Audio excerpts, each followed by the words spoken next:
Hello friends, આજે આપણે ધોરણ 8 નવી સ્વાધ્યાયન પોથી ભાગ 1 માંથી ગુજરાતી વિષયમાં પાઠ 1 આ તો ઈષ્ટનો આવાસ આ પાઠનું આપણે સ્વાધ્યાય પોથીનું સોલ્યુશન જોવાના છીએ. વિડીયોને અંત સુધી જોજો અને તમારા મિત્રોને શેર કરવાનું ભૂલશો નહીં. તો ચાલો વિડીયો શરૂ કરીએ.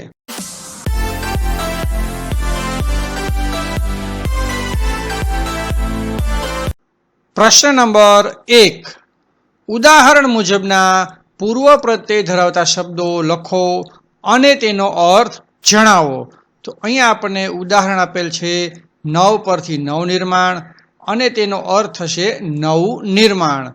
તો સૌ પ્રથમ આપણે પૂર્વ પ્રત્યય નવના શબ્દ અને અર્થ જોઈશું. નવજીવન, નવજીવન પરથી નવું જીવન.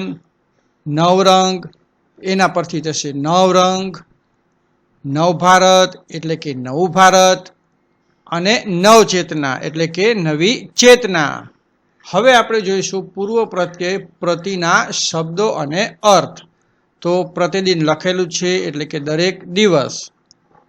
પ્રતિ ઉત્તર એટલે કે જવાબમાં જવાબ. પ્રતિબિંબ એટલે કે પડછાયો. પ્રતિનિધિ એટલે કે પ્રતિનિધિત્વ કરનાર વ્યક્તિ. પ્રતિસ્પર્ધા એટલે કે હરીફાઈ. પ્રશ્ન નંબર 2. શબ્દનો અર્થ ધારી અને તેની સામે ખરાની નિશાની કરો. તો અહીંયા આપણને ઉદાહરણ આપેલ છે પ્રતિપળ એટલે કે પળે પળ અને દરેક પળ. તો તેની સામે ખરાની નિશાની આ રીતે કરવાની છે. તો શરૂ કરીએ નંબર 1 ઈશથી. ઈશ એટલે પરમેશ્વર અને ઈશ્વર. નંબર 2 આવાસ. આવાસ એટલે ઘર અને નિવાસ સ્થાન. નંબર 3 હાસ. હાસને આપણે અર્થ કરીશું શાંતિ અને સંતોષ. નંબર 4 અથરું. અથરું એટલે ઉતાવળું અને અધીરું. નંબર 5 સહિયારું. સહિયારું એટલે ભેગું અને ભાગવાળું. પ્રશ્ન નંબર 3. આપેલા વાક્યમાં રેખાંકિત શબ્દને સ્થાને કાઉન્સમાં આપેલા શબ્દનો ઉપયોગ કરી નવું વાક્ય બનાવો. તો અહીંયા આપણને ઉદાહરણ આપેલ છે અને તે રીતે આપણે નવા વાક્ય તૈયાર કરવાના છે. તો શરૂ કરીએ નંબર 1. પુષ્પતણી પાંદડીએ બેસી હસતું કોણ ચિરંતર દ્વારા. તો અહીંયા કાઉન્સમાં રુદન શબ્દ છે તો તેના આધારે આપણે બનાવીશું પુષ્પતણી પાંદડીએ બેસી રુદન કરતું કોણ ચિરંતર દ્વારા. નંબર 2. આ તો ઈષ્ટનો આવાસ કાવ્યમાં કવિએ અથરું ન થવાની સલાહ આપી છે. તો ધીરુ શબ્દ પરથી વાક્ય થશે આ તો ઈષ્ટનો આવાસ કાવ્યમાં કવિએ ધીરુ થવાની સલાહ આપી છે. નંબર 3. સરદાર વલ્લભભાઈ પટેલ અખંડ ભારતના શિલ્પી કહેવાયા. તો ખંડિત શબ્દ છે તેના પરથી વાક્ય થશે સરદાર વલ્લભભાઈ પટેલ ખંડિત ભારતના શિલ્પી કહેવાયા. નંબર 4. બાપુના આશ્રમમાં શ્રમ યજ્ઞ ચાલતો હોય ત્યારે કોઈ નવરું બેસે નહીં. તો કામગૃહ શબ્દ છે તો વાક્ય થશે બાપુના આશ્રમમાં શ્રમ યજ્ઞ ચાલતો હોય ત્યારે કોઈ કામગૃહ ન બેસે. નંબર 5. સુધાકર આકાશમાંથી સુધા વરસાવી રહ્યો હતો. ઝેર શબ્દ પરથી નવું વાક્ય થશે સુધાકર આકાશમાંથી ઝેર વરસાવી રહ્યો હતો. પ્રશ્ન નંબર 4. કાવ્યને આધારે સાચો વિકલ્પ પસંદ કરીને લખો. નંબર 1. આ તો ઈષ્ટનો આવાસ એટલે શું? તો A, B અને C માંથી સાચો જવાબ છે A. આ વિશ્વ ઈશ્વરનો આવાસ છે. નંબર 2. તું આમંત્રિત અતિથિ એનો નહીં સ્વામી નહીં દાસ. આ પંક્તિનો સાચો અર્થ શું છે? તો જવાબ છે C. નંબર 3. વેર તો પ્રતિપળ હેતનું હાસ. આમાં A, B અને C માંથી સાચો જવાબ છે C. નંબર 4, સૌ સાથે વહેંચીને ખાજે રામની દીધેલ રોટી. તો સાચો જવાબ થશે બી, ઈશ્વરે આપેલું અન્ન આપણે પરસ્પર વહેંચીને ખાવું જોઈએ. નંબર 5, અખંડ ચાલે બ્રહ્મ ચિચોડો એટલે શું? તો સાચો જવાબ થશે એ, ઈશ્વરનો બ્રહ્મરૂપી ચિચોડો નિરંતર ચાલ્યા કરે છે. પ્રશ્ન નંબર 5, કાવ્યને આધારે આપેલા જવાબ માટે પ્રશ્ન બનાવો અને જવાબ આપવા માટે ઉપયોગમાં લેવાયેલ જે કાવ્ય પંક્તિ છે તે કાવ્યમાંથી શોધીને લખો. તો અહીંયા આપણને આ કાવ્ય આપેલ છે તે આપણે વાંચવાનું છે, તેના આધારે આપણને જવાબ આપેલા છે, તેના આપણે પ્રશ્ન બનાવવાના છે અને તેના માટે કઈ કાવ્ય પંક્તિનો ઉપયોગ થયો તે અહીંયા આપણે જોઈ અને લખવાની છે. તો શરૂ કરીએ. નંબર 1. નંબર 1નો જવાબ છે ધરતીએ લીલી ચાદર ઓઢી છે એટલે ધરતી સુહાગણ લાગે છે. તો પ્રશ્ન બનાવીશું ધરતી શા કારણે સુહાગણ લાગે છે અને કાવ્ય પંક્તિ આ પ્રમાણે થશે. નંબર 2, આકાશમાં ચંદ્રની ચાંદની રેલાઈ રહી છે અને તારલિયા ફૂલની માફક વેરાયા છે.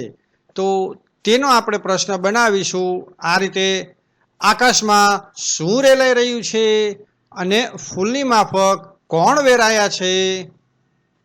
તો તેની કાવ્ય પંક્તિ આપણે જોઈશું તો આ રીતે થશે. નંબર 3નો જવાબ છે આકાશમાં મયંકરૂપી મણિ તપી રહ્યો છે. તો તેનો પ્રશ્ન આ રીતે બનાવીશું, આકાશમાં મયંકરૂપી શું તપી રહ્યું છે? કાવ્ય પંક્તિ આ રીતે થશે. નંબર 4નો જવાબ છે તલાવડી ચાંદનીથી ભરેલી છે અને એની પાળ ફૂલથી બાંધેલી છે. તો તેનો પ્રશ્ન થશે તલાવડી શેનાથી ભરેલી છે, તેની પાળ શેનાથી બાંધેલી છે? કાવ્ય પંક્તિ આ રીતે થશે. 5મો જવાબ છે કવિએ હૈયાના ભાવને જળમાં ઉઘડેલા પોયણા સાથે સરખાવ્યા છે. તો તેનો પ્રશ્ન થશે કવિએ હૈયાના ભાવને કોની સાથે સરખાવ્યા છે અને તેને લગતી કાવ્ય પંક્તિ આ રીતે થશે. પ્રશ્ન નંબર 6, પ્રશ્નના ઉત્તર લખો. નંબર 1, કવિએ માનવીને આમંત્રિત અતિથિ શા માટે કહ્યો હશે? તો તેનો જવાબ થશે કારણ કે માણસ પૃથ્વી પર થોડા સમય માટે આવે છે અને હંમેશ માટે નહીં રહેતો, તેથી તે પૃથ્વીનો સ્વામી નહીં પરંતુ આમંત્રિત અતિથિ છે. નંબર 2, આ કાવ્યનો મુખ્ય સંદેશ જણાવો. આ કાવ્યના માધ્યમથી કવિ કહે છે કે આખું વિશ્વ પૃથ્વી, આકાશ, વનસ્પતિ, જળચર, સ્થળચર, પર્વતો, પ્રાણીઓ, નદીઓ, તળાવો, ચાંદ, સૂરજ અને તારા વગેરે આ બધું જ ઈશ્વરનું નિવાસસ્થાન છે. માનવ માત્ર આ પૃથ્વી પર માત્ર આમંત્રિત અતિથિ છે અને તેને ઈશ્વરના આ ઘરમાં પ્રેમ, પરસ્પર સહકાર અને શાંતિથી રહેવું જોઈએ.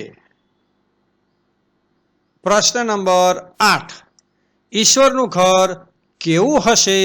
તમારી કલ્પના મુજબનું ચિત્ર દોરો. તો વિદ્યાર્થી મિત્રો, મેં અહીંયા આ રીતે એક ચિત્ર બનાવી અને મૂકેલ છે, તે તમે જોઈ લેજો અને તે દોરવાનો પ્રયત્ન કરજો. પ્રશ્ન નંબર 9, તમે દોરેલા કાલ્પનિક ચિત્રનું વર્ણન લખો. તો તમે જે ચિત્ર દોર્યું હોય, જે કાલ્પનિક ચિત્ર દોર્યું હોય તેનું વર્ણન કરવાનું છે. મેં અહીંયા આ રીતે એક ચિત્ર મૂકેલ છે અને તેનું વર્ણન આ મુજબ મેં કરેલ છે. આ ચિત્રમાં ઈશ્વર નદીના કિનારે તેજસ્વી આકારમાં દેખાય છે. તેમના ચહેરા પર શાંતિ અને કરુણાની ઝલક છે. ચિત્રમાં વૃક્ષો, ફૂલો અને પંખીઓનું સૌંદર્ય ધરતીના સૌંદર્યને વધારે છે. એક સ્ત્રી અને પુરુષ ભાવપૂર્વક પ્રાર્થના કરી રહ્યા છે. પૃષ્ઠભૂમિમાં પહાડો અને નદીઓનો સુંદર દ્રશ્ય જોવા મળે છે. સફેદ કબૂતર શાંતિનું પ્રતીક બનીને આકાશમાં ઉડી રહ્યું છે. સમગ્ર ચિત્ર પ્રેમ, શાંતિ અને આધ્યાત્મિક ભાવનાથી ભરેલું છે. હવે આપણે જોઈશું પ્રશ્ન નંબર 10. ઈશ્વર વિષયક અન્ય કાવ્ય મેળવીને લખો. તો અહીંયા મેં એક કાવ્ય લખેલ છે, તે તમે વાંચી જજો અને તમારી સ્વદે પોથીમાં લખી જજો. પ્રશ્ન નંબર 11. તમારી શાળામાં ગવાતી પ્રાર્થનાઓની એક એક પંક્તિ લખો. અહીંયા એક પંક્તિ તો આપેલી છે, જીવન અંજલિ થાજો મારું, જીવન અંજલિ થાજો. તો આ સિવાયની જે પ્રાર્થના ગવાતી હોય તેની એક જ પંક્તિ લખવાની છે. તો શરૂ કરીએ. નંબર 2. ઓમ તત્સત શ્રી નારાયણ તું. નંબર 3. એક જ દે ચિનગારી મહાનલ. નંબર 4. ઓ ઈશ્વર ભજીએ તને. નંબર 5. ઓ પ્રભુ મારું જીવન. નંબર 6. નૈયા ઝુકાવી મેં તો આ રીતે દરેક જે પ્રાર્થના ગવાય છે તેની માત્ર એક જ પંક્તિ લખવાની છે.